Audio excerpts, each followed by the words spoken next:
Assalamu alaikum, урматтуу Жаңылар каналынын катталуучулары жана көрөрмандары. Мына ушул видеодо сапаттуу кой деп эсептелген койлор менен жайдары обычный чарба койлордун кирешелери кандай болот, мен жеке тажрыйбамда кандай болду бөлүшүп кетмекчимин. Андыктан биз менен бирге болуңуздар. Мындан 6-7 жыл болуп калды окшойт. 6-7 жыл мурун bizde çarba koylar var эле. Илгертен келаткан кадимки жайдары койлор. Бирок аталарыбыздын көзөмдүгүнө карап, ошол союз мезгилинде дагы Өзбекстандан кочкор алып келишип, Тажикстандан Арак-Барактан кочкор алып келишип иш кылса, койлордун сапаты бир аз жогору болчу. То есть адаттагыдан жайдары койлор бир аздан чоңураак, тумшуктуу койлордон болгон.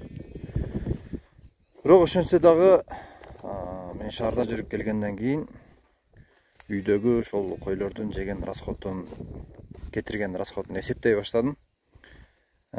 Бир жылда, мындан 6-7 жыл мурун, бир жылда менин бир коюм 5000 сом жейт экен. Ал эми козулары базарда 8000 сом, 7000 сом, 8000 сом, ал мезгилде ушундай болчу.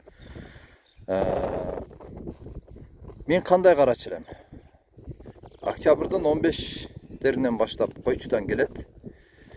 Мына шу келгенден баштап бир аздан кайтарып отуруп, декабрдан, ноябрдын 15-теринен декабрлардан баштап иши кылып 5 ай мен жем чөптү колдон берем.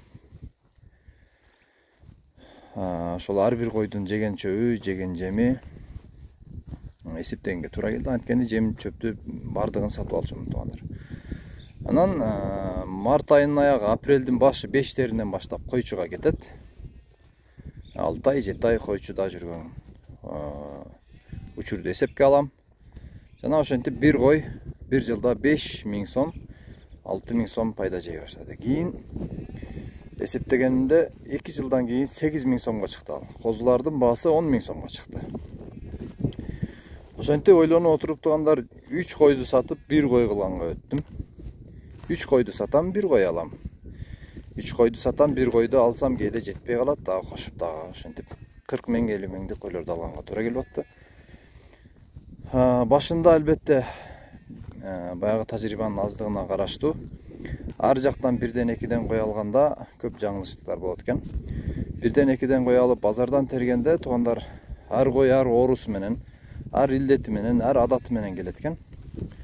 Ошондон ар жактан 1-2 топтолгон койдун кой болуп, короо болуп өсүшү кыйынчылыкка турду. Кээ бири өлүп калып атты, кээ бири туу өлүп калып атты, кээ бири желини бурак, кээ бири өпкөсү бурак туугандар. Ошентип отуруп анан бир короодон кой алган туура экенин чечимге өттүк. Мына бүгүнкү күнгө чейин туугандар ар жактан куралган койлордон мына ушундай нерселер, көрүнүштөр болот. Андыктан сиздерге биринчи кеңеш, жаңы баштагандарга албетте. Биринчи кеңеш бул, кой алсаңыздар бир короодон барып туруп жеринен алыңыздар, короосунан көрүп туруп алыңыздар.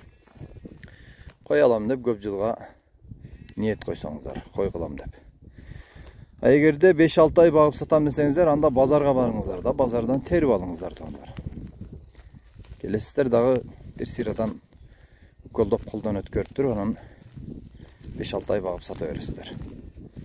Бирок узак мөөнөткө туугандар, өтө кылдаттык менен мамиле кылган жакшы. Эми бүгүнкү күндө кандай болуп атат? Мына ушул койлордун баасы 50-60 миң сомдук койлор туугандар. Андан кымбаты дагы бар. Бул албетте сатыла турган койлор, мен өзүмдүн койлорумду тартпадым. Бүгүнкү күндө туугандар, мына ушул койлордон туулган козулардын баасы 30 миң сом, 25 миң сомдон өйдө такай баасы ушундай. Ал эми базардагы баягы мен баккан койлордун козулары 13 миңден жакшы семиргендери 17 миң, 18 миңге чейин. Мына бүгүнкү күндөгү баасы. Ал эми бул койлордун бүгүнкү күндөгү козулардын баасы арты 25 миң, 30 миң. Эми өзүңүздөр салыштырып көрүңүздөр. Бүгүнкү күндөгү расход туугандар, бир кой меники 10 миң сомдой жейт бир жылда. Бир жылда 10 миң сомдой жейт. Эгерде мен жайдары койлорду баккан болсом, козуларым өтө семирип, өтө кыйын болуп келгенде, бүгүнкү күндө 5 миңден 3 миңден 5000'ge чейин пайда көрмөкмүн. Ал эми бул койлордун расходу ошол эле койлордукундай, бирок кандай десем, бир ал кой 10.000 жеген болсо, бул кой 12.000 сом жейт туугандар.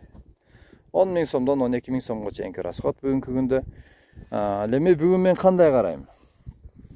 Азыр мына сентябрдын 1 болду. Койлордун көбү кече 2 күн мурун келди туугандар. Койчудан келди. Койчуда бүгүнкү күндө 4 ай, 4,5 ай, 5 айга жетип жетпеген убакыт болот. Калган убакытта колдо. Сентябрь айында мына ушинтип кичинеден кайтарып, бирок эрте менен кечинде чөп салып, кээде тойбой калса, тоюп калганда бир маалын салбай коем. Кечкисин салам. Бирок түштө жем жейт туугандар. Түштө жем берем. Кой өтө көп азбайт. Эми баягындай колдон келсе көбүрөөктөн жемге такаган жакшы. Анткени бүгүнкү күндө кандай эсеп жүргүзсөңүздөр дагы чөпкө караганда жемдин расходу азыраак болот, бирок пайдалуураак болот. И жемдин темасы дагы өзүнчө туугандар. Жемге дагы бүгүнкү күндө эң эффективүүсү бышырып бергени же өндүрүп бергени. Өндүрүп гидропоника кылып бергени же болбосо бышыргандын жаңы баягындай немеси чыккан, жаңы методу чыккан. Казанга бышырып берген эмес.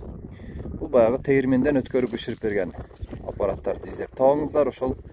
Ошол багыт менен бышырып берген өтө экономдуу жана өтө пайдалуу болот туугандар. Мына бүгүнкү күндө эндей берген жемдин өзүңүздөр билесиздер 70% отходко кетет.